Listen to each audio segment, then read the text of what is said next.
So skirmishers are going to be indicated by a range on the reverse side of their counter. Nothing clear, nothing that's easy to indicate. You have to look in here, and you'll see the range is going to be over on the right-hand side.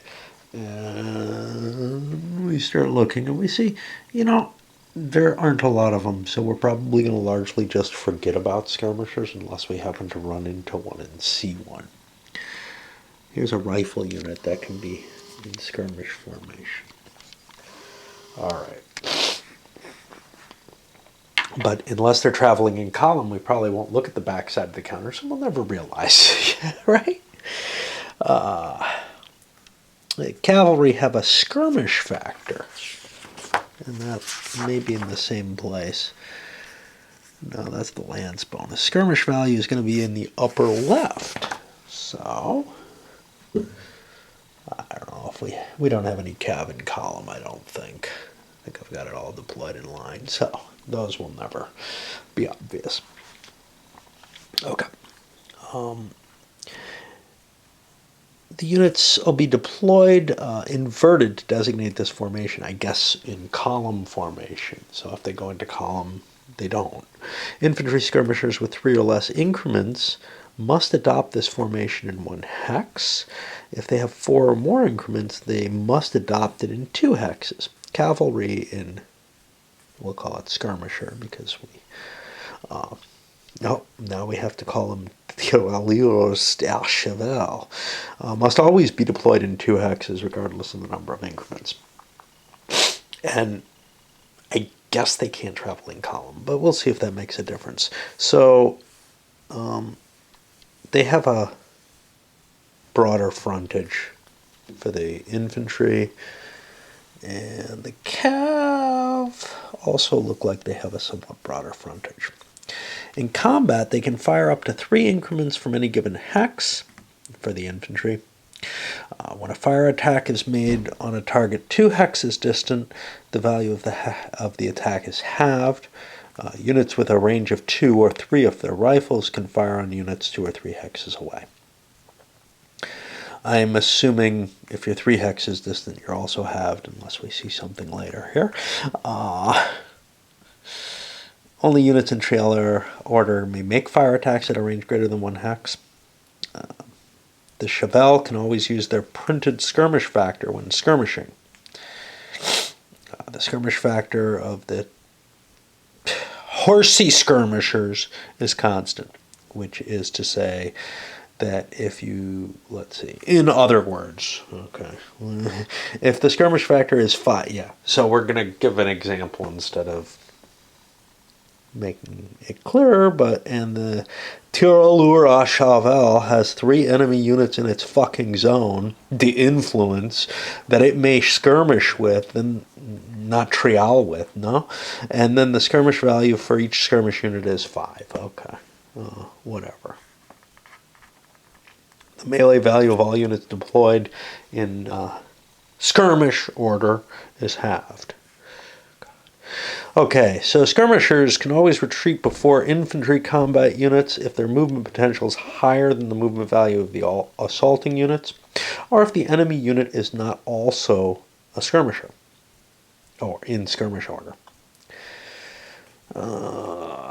Infantry deployed as skirmishers in 2 hexes may fire independently from those 2 hexes. Is this part of this? It looks kind of random. Infantry deployed as skirmishers in 2 hexes may fire independently from their 2 hexes on separate targets. That appears to be something kind of random, having nothing to do with retreat before combat. Is that something they can do while they're retreating? I don't know, maybe. And the horsey,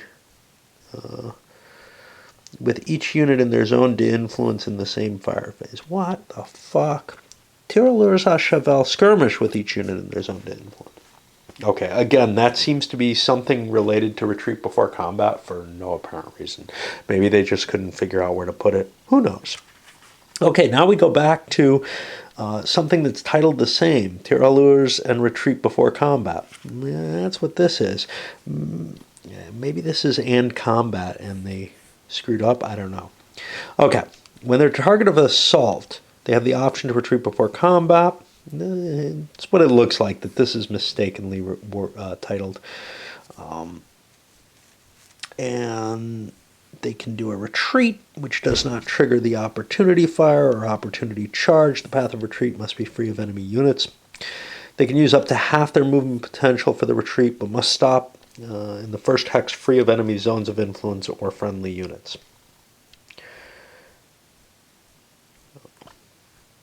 If the retreating Tiralua cannot satisfy the above conditions, it may continue to retreat up to its full movement potential. If it uses greater than half of its potential, it's marked with a blank counter to indicate that it can't move in its next turn. It's used up that movement. Once this option is executed, the active unit then can occupy the vacated hex. If it performs and passes its pre-melee assault check. This check is made as if the Tiralua was still there with the same modifiers, so it might not make it, and maybe there's bad things that can happen from that other than, oh, God, I hate this shaking constantly everywhere. It's like 11 at night and this fucker's still got it going. Infantry in skirmish order that are target of a charge may retreat. This is an infantry charge. The retreat occurs the moment the charging unit becomes adjacent. This is only permitted if the first hex retreated into is occupied by a friendly unit or is non-clear. They're ducking under cover.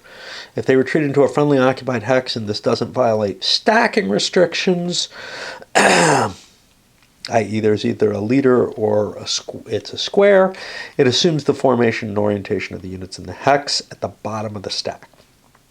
If it would otherwise violate stacking restrictions, it routes PGD, because that's their meaning for route, but, you know, they have to use the word route because, I don't know, they want to use as many words for the same thing as possible.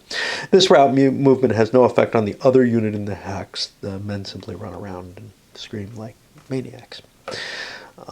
If it retreats into non-clear terrain, it receives the cav charge in this new hex with the presumed notion its chances of survival have improved. Is that a rule? How do I enforce notions? Which they have assuming that cavalry continues after the trial. Well, they have more of a chance of succeeding if it doesn't. All right. Skirmishers horsey as a target of charge. These may retreat if their printed movement potential is greater than the printed movement potential of the charging cavalry unit. I assume they can retreat away from infantry. Do they retreat as regular, or do they follow the special rule? We're not sure, because the special rule seems to only apply to running away from cav. They may not thus retreat before a charge route, PGD. I don't know what the fuck this is supposed to mean. They may not thus retreat before a charge route the moment the charging unit comes adjacent.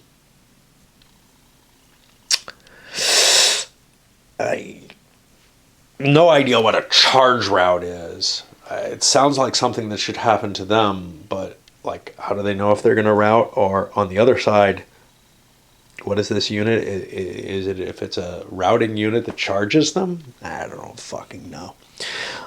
This retreat is done hex by hex. Isn't everything?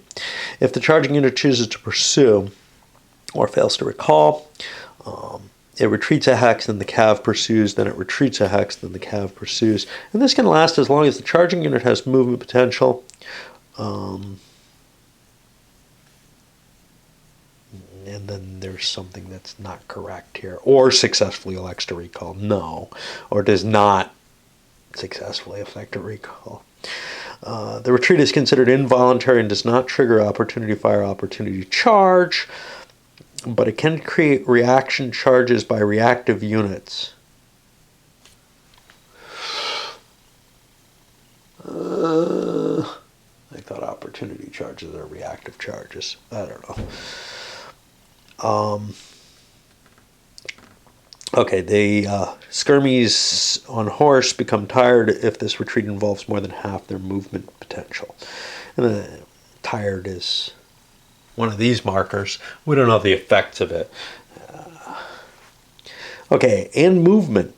They use their printed, and we really hate using these French terms because we can't pronounce them and we can't think them. We speak English, you know, we buy games in English. Even French games tend to have English terms for the most part. Okay, these thingies can move or retreat through or be moved or retreated through or charged through by friendly units without violating stacking restrictions. Yeah. They may not end their movement stacked with any friendly unit. Really? I guess if they're in the formation. If moving, charging, or retreating friendly units end their movement stacked with units in this order, the units in skirmy order displace. Now displacement. The unit vacates the hex as if it's retreat before combat. It's involuntary. Doesn't trigger opportunity or fire or opportunity charge, but I guess it triggers whatever reaction charge is. I don't remember a distinction there. The path of movement must be free of enemy units. The displacing tirailleur may use up to half of its movement potential conducting its displacement, but must stop in the first hexes free of enemy zones of influence and or friendly units.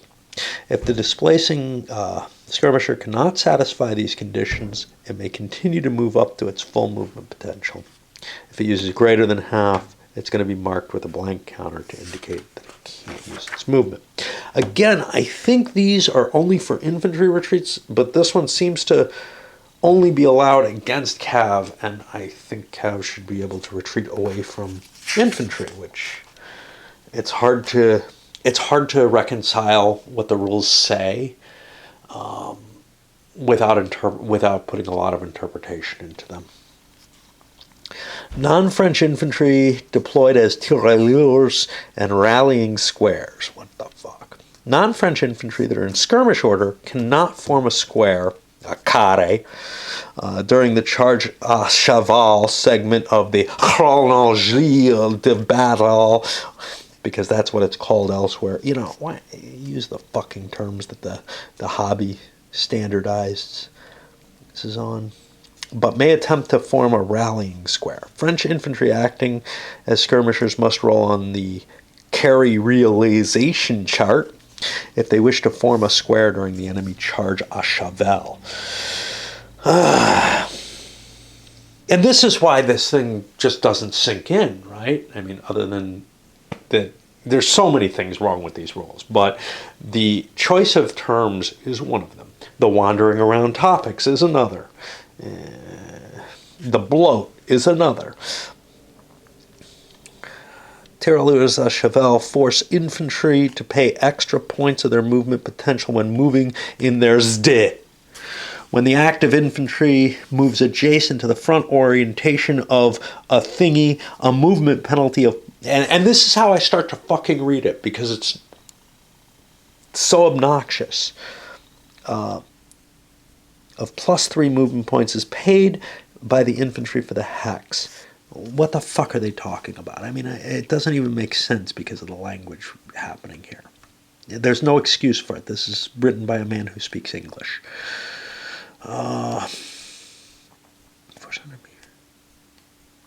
When active infantry moves adjacent to the front of a horsey skirmisher, they take 3 extra movement points to move in. This radius extends to the hexes adjacent to the front orientation. So it goes out 2 hexes out, but it looks like it's only +2 in those hexes. And the zone d'influence is nullified as soon as an active light cavalry moves adjacent to the reactive tirailleur. How do they fucking skirmish? During either fire segment. You know what? We're over our hour. We're fucked. Son of a bitch. Alright. Well, we'll load up what we can.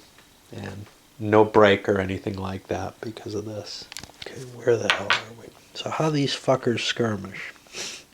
And yeah, I had to cut 15 minutes short because whatever. Stupid U-turd. So anyway, if you're in one of the front hexes of the skirmish zone, we already talked about that. No, this is something else. It can conduct 5 such attacks if the zone has not been nullified, as in the paragraph above, which is the light cav near it kind of totally neuters it. These thingamabobbers can't combine the skirmish attacks with any other fire attacks being made on units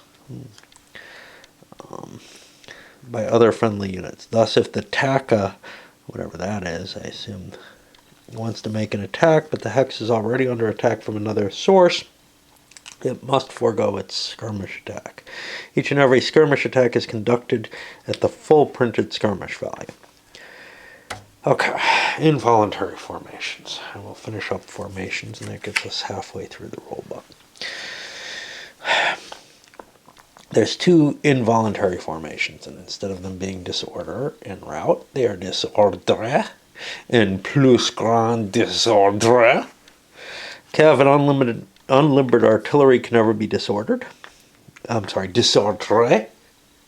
Whenever a cavalry unit fails its morale or combat result calls for disordre, the cavalry becomes plus grand disordre instead. Except if the cav fails to reaction charge, it doesn't rout or disorder. Oh, I'm sorry. Here they use rout and disorder because, probably no one can keep that silliness up for too long, but why are they forcing us to? Unlimbered artillery are removed from play and considered destroyed. I guess if they become disordered, they just get removed from the game. A unit in disorder, but maybe I'm mistaken. No. A unit in disorder has all-around facing, 6 hexes. They subtract 3 from the dice for morale checks. Their printed fire and movement values are all going to be halved. Units in disorder are marked with a disordre informational marker. During the reorganization segment, they must attempt to recover good morale. Unless they're adjacent to enemy units, then they just remain disordered. A unit in disordre, that fails, because they swap back and forth, that fails to recover good morale automatically becomes plus grand disordre and conducts rout movement, not plus grand disordre movement.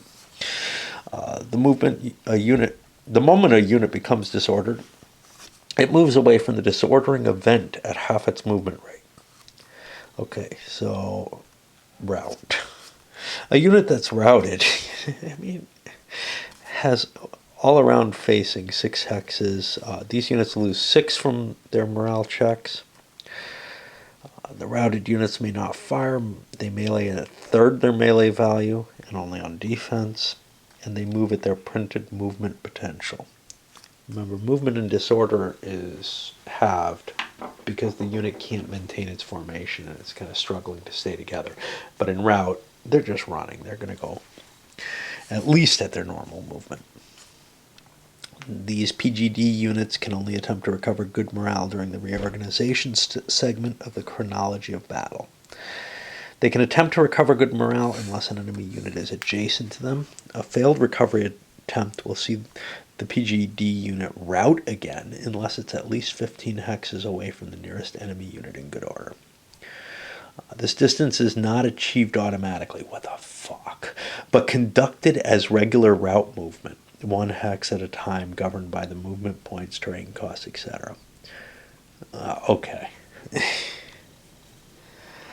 And they're actually building off of some of gaming, but they try to make it as complex as possible to explain what they're trying to say. The rule itself would have sufficed with maybe a note, something colored outside of the rules so you can ignore it easily, but it's all just this block of continuous free-form text. Once they're 15 hexes away from the nearest enemy unit, further route movement is unnecessary. However, they must enter either a dwelling or wooded hex at least 15 hexes away from the nearest enemy combat unit. If the enemy close this distance and are less than 15 hexes away, then the units again start routing if they fail recovery. However, a French PGD unit adjacent to an old guard unit during route movement may end their route movement regardless of the distance. It must end the route movement adjacent to the OG old guard, but may continue routing if another hex adjacent to this old guard is available to it. So the may and musts here are all mixed up, of course, and it's not absolutely clear whether you must stop or not. Units in PGD attempting to recover good morale adjacent to the OG have their morale increased by 6.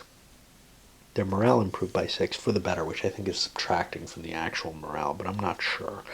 The OG units are anything belonging to the 1st and 2nd regiments of the Grenadiers or Chasseurs à Pied, or the regiments themselves. Dresden.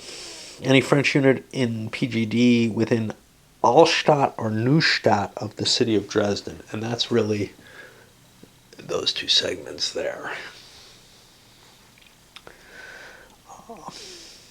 May cease its movement no matter what the distance, so long as there are no enemy units within the same confines.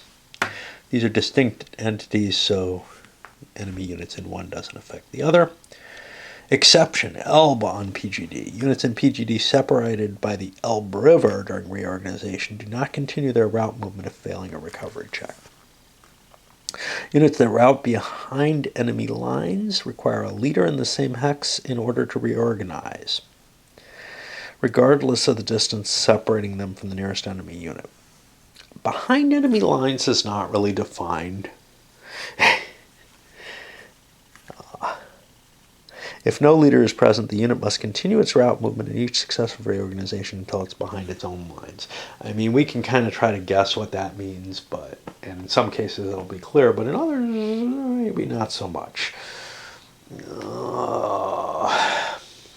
Okay.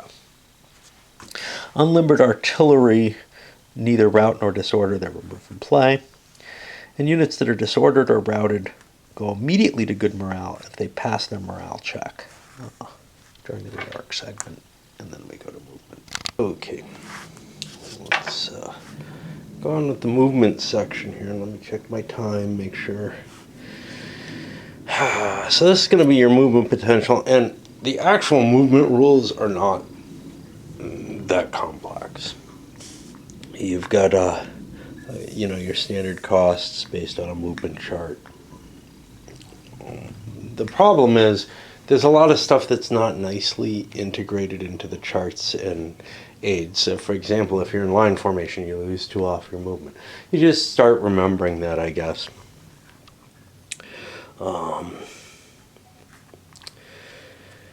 If you move adjacent to combat units, you don't need to fire upon them or melee them. However, if you do assault them, you have to mark this, and there's little assault counters for that. Okay. When you declare the assault, you have to move at least a hex in order to declare an assault. However, if you're adjacent to the unit, you can do it anyway. You just have to make a die roll to close. And this is going to be a morale check.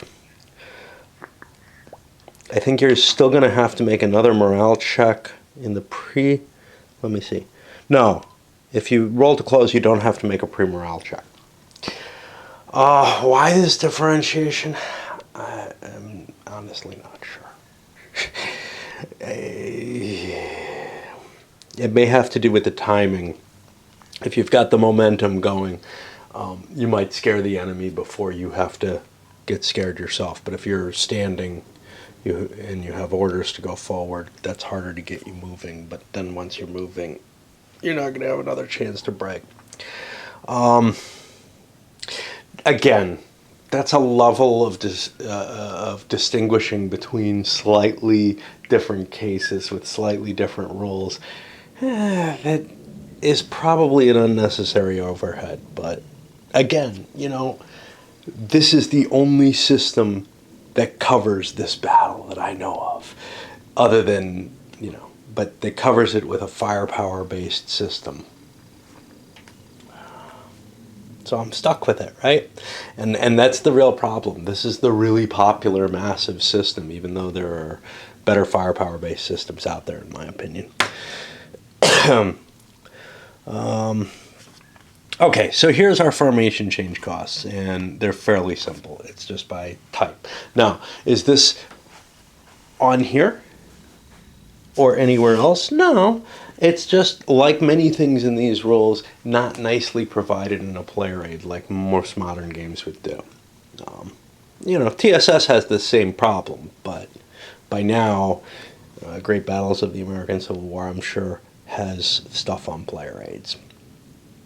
In addition to in the rules, you want both. We have exceptions.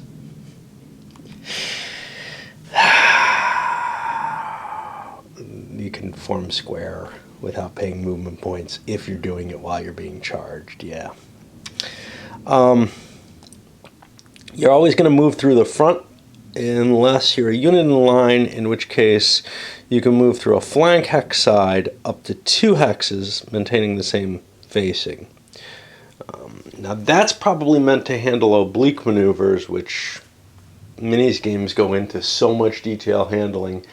Honestly, I don't know how much it actually applies to do this, this sidestep thing, but the idea there, I guess, actually has to do with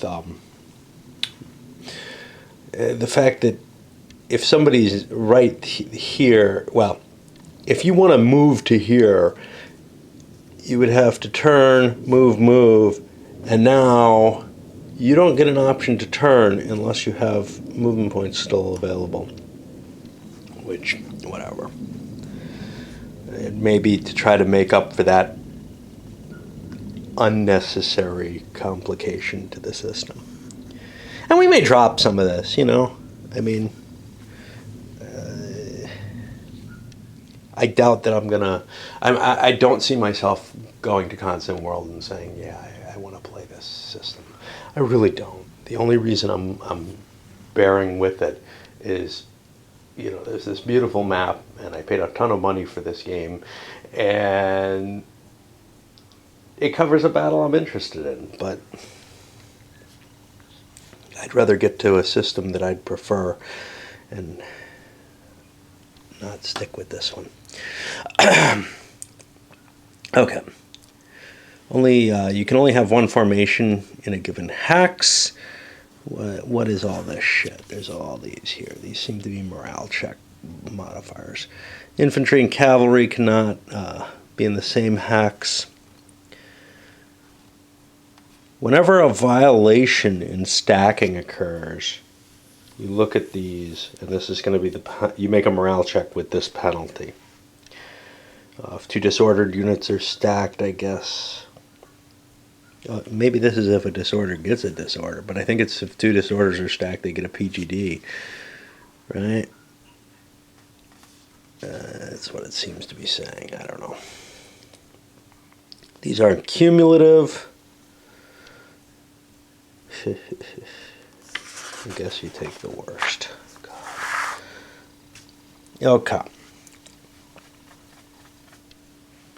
And then you can continue to... So you're allowed to violate your stacking restrictions. It's just it causes a morale check on who? All the units.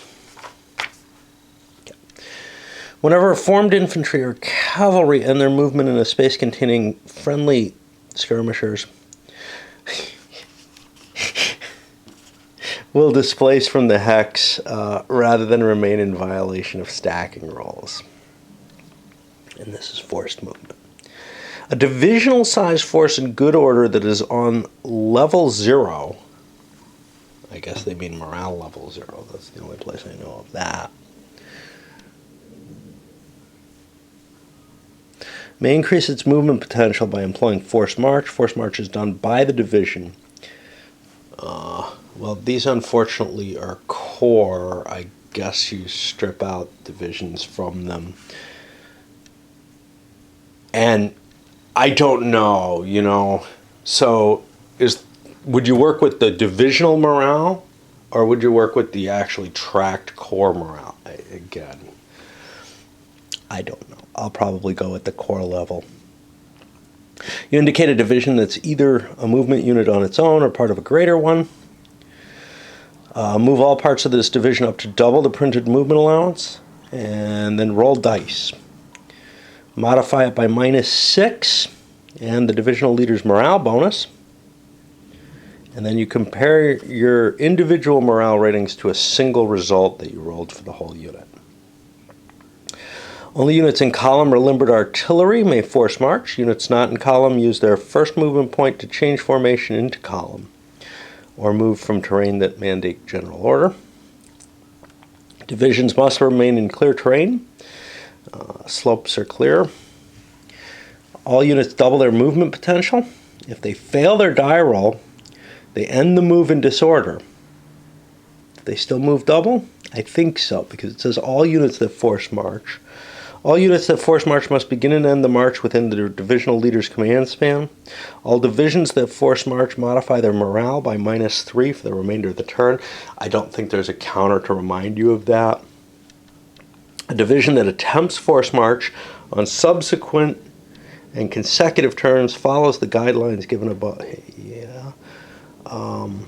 However, the morale okay, so it says it follows it above, and then, which, you know, you would just assume, you don't need to say that, but then the morale, in parenthetical, this is the point of this whole thing, the morale modifier would be -9, however, in that it would modify by -6 from the initial check, plus -3 for currently employing force march.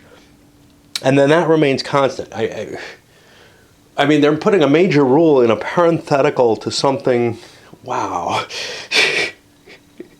And this major rule isn't referenced in any other way. It's not like, you know, this is on some chart or something where you might look it up to try to get clarification from here. Not that this is going to help much, but involuntary movement, there's a bunch of different types of that. Retreat disorders. Retreat before combat. Skirmishers can retreat before combat. Other units can do this, and these rules pertain to them. They include leaders, cavalry, limbered horse artillery. If the cav and limbered horse artillery are greater movement potential than what's assaulting them, as well as tired cavalry before assaulting infantry, regardless of their respective movement potentials. So the cav, as it's going up against the infantry, can choose to pull back. This option must be exercised when the unit is defined as a target of an assault. Let's see if we can find anything that's important in here. See, I mean, this is one thing. The rules are so verbose and so poorly stated that I really tend to skim them more than anything, which, again, leads you to not see much of what's going on. But the assaulting unit can advance into that hex after passing a pre-morale check. I think we read this before, but I think it was in another section. Yeah, it doesn't help either when you start rereading the same text. Reactive units that are in turn attacked in this manner may not give opportunity or defensive fire. Attacked in what manner? Oh, they can initiate another assault. So, yeah. So if you push forward,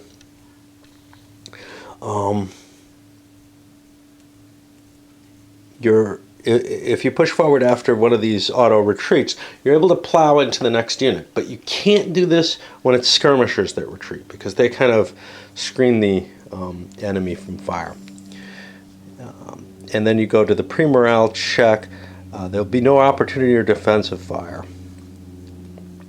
If the attacking unit fails to advance into the hex, it does not disorder, it simply doesn't advance, even though it made a morale check. Leaders that retreat before combat, they must, if the leader retreats and units remain in the hex, then all units in the hex take a pre-morale check with a penalty as though that leader had taken a mortal wound. They're showing such cowardice. A leader may not abandon a hex if by so doing he causes a violation of stacking. Remember, the leaders are required to stack units. And they're required to be there, and I still haven't fixed that. Involuntary movement path of retreat. And you have kind of a standard, and these are always subject to a little bit of interpretation, but kind of a standard list of, hey, what you can violate. So you must subscribe in the order of priority as listed below. Okay, so what is the order listed? Well, the first one, and that would be, to me, the most important, says retreating units may never move to place themselves closer to the enemy. But the last one is the unit may not enter prohibited terrain. So I feel like it's inverted from what you'd normally see in a rule book. Is that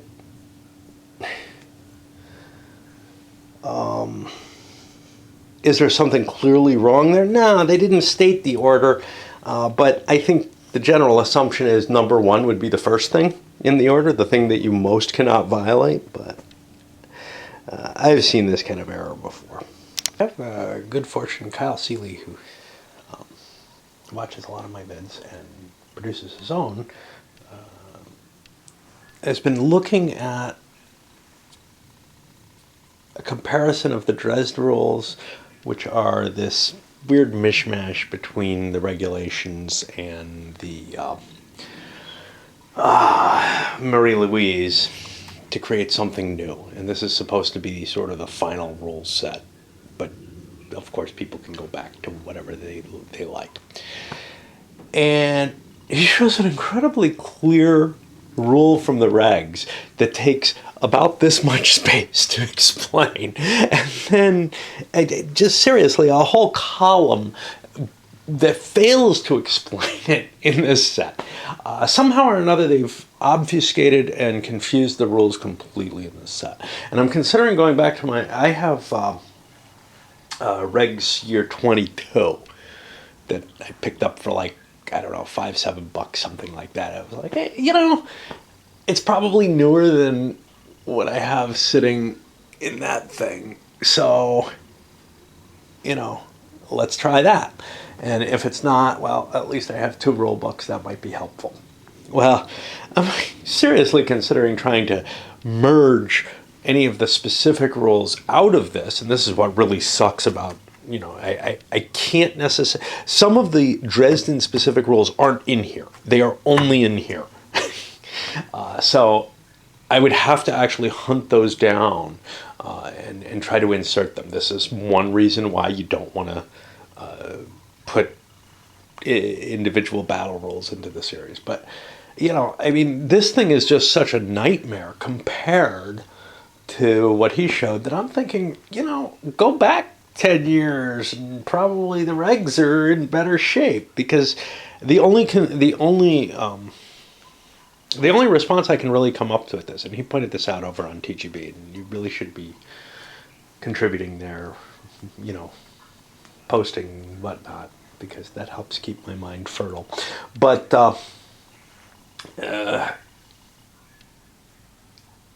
the only answer that I have for how these rules got produced the way they are is someone was doing way too much fucking crack.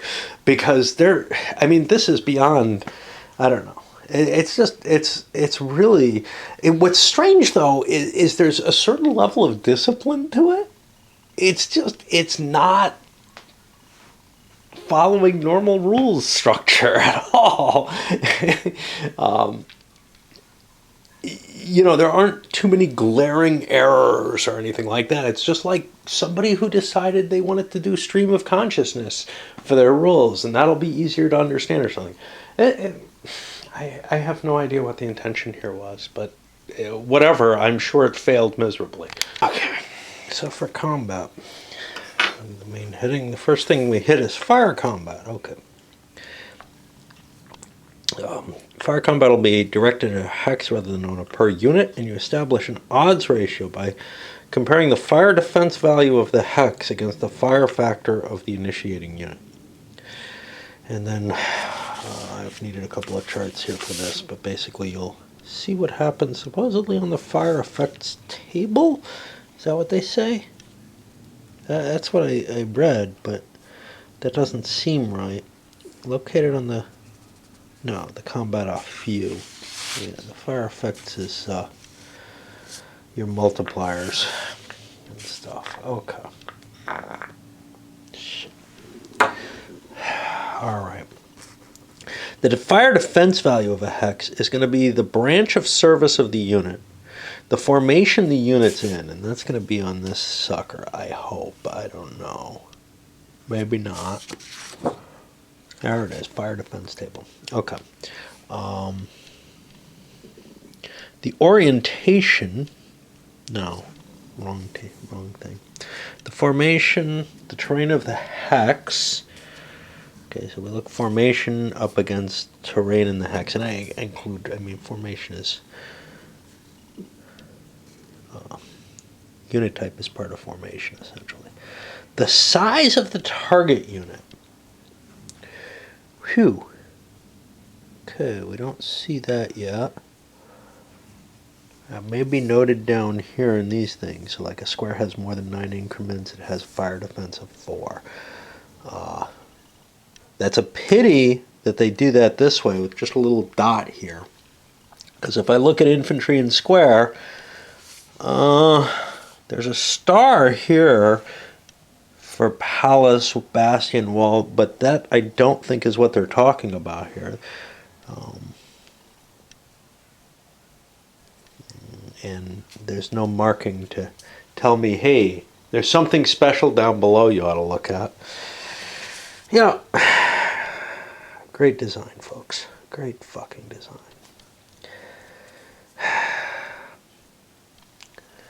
The size of the target unit. All of these are cross-referenced on the defense chart. So my feeling is they should all be included in here somewhere. Well, they're not. The fire defense chart is very simple. This is not that, but what's here may be in here. So like if your artillery deployed in these two defensive locations, or maybe they're different more than just two, they have a defense of 20. I think those are specific fortifications, specific bastions. So maybe it's calling out each bastion. Oh God, this is going to be a nightmare if you assume that you're going to try to get anything right. If you just try to get it close, hey, maybe it'll work. The fire factor is going to be based on the nationality of the unit, the formation the unit's deployed in. I think this may be fire effect. Yeah, nationality, the formation that it's deployed in, the type of unit. Okay, so here's the formation, here's the type. The orientation, you can only fire out your front for the most part. The range. Whew. Now, I know range is affected, so I can tell you skirmishers at greater range are either halved or divided by 3. I think it's just halved. That's not noted on here. Let's not put that in the chart. We wouldn't want people to have to rely on the player aids. They should have this easily accessible just in regular memory. Yeah, great. The size of the unit, which I think is going to be the multiplier, essentially. You multiply formation against the size of the unit in general.